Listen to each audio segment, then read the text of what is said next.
অযোধ্যার রাজা দশরথ, তার ছিল 3 রানী, কৌশল্যা, কৈকেয়ী, সুমিত্রা। একসময় রাজার শরীর খারাপ হলো। 3 রানী মিলে তার সেবা যত্ন করেছিল। মেজরানী কৈকেয়ীর সেবা যত্নে রাজা খুশি হয়ে কৈকেয়ীকে 2টি বর দিতে চাইল। তো ওদের পরিবারে একটি কুজি মন্থরা মেয়ে মানুষ বসবাস করত। সে কুমন্ত্রণা দিত সবাইকে। তখন সে কৈকেয়ীকে বলল যে বর এখন তুই লিনো, পরে লিবি। কৈকেয়ী তখন রাজামশাইকে বলল যে আমি এখন বর লুব নি, সময় মতো লুব। বললো ঠিক আছে, তুমি তাই লিবে।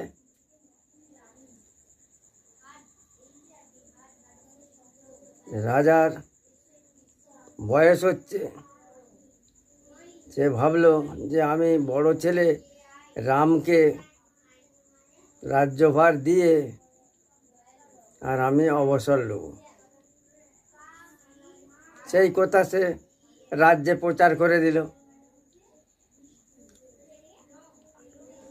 যে সেই কথা প্রচার হয়ে গেল, তখনই মন্ত্ররা কৈকেয়ীকে ডেকে বলছে এই সময় তোর বর 2টো চেলে, তা না হলে তুই আর পারবি নি।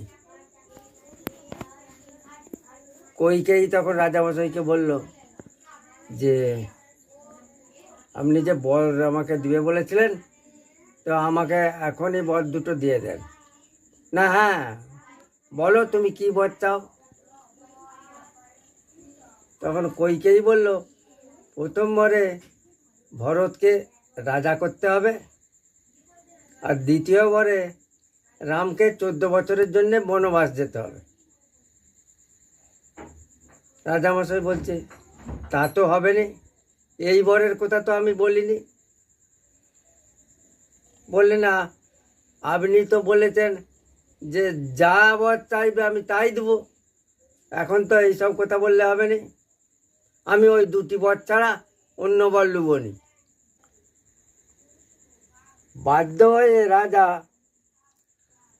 তখন ওই 2টি বরই কৈকেয়ীকে দিল। আর রাম তখন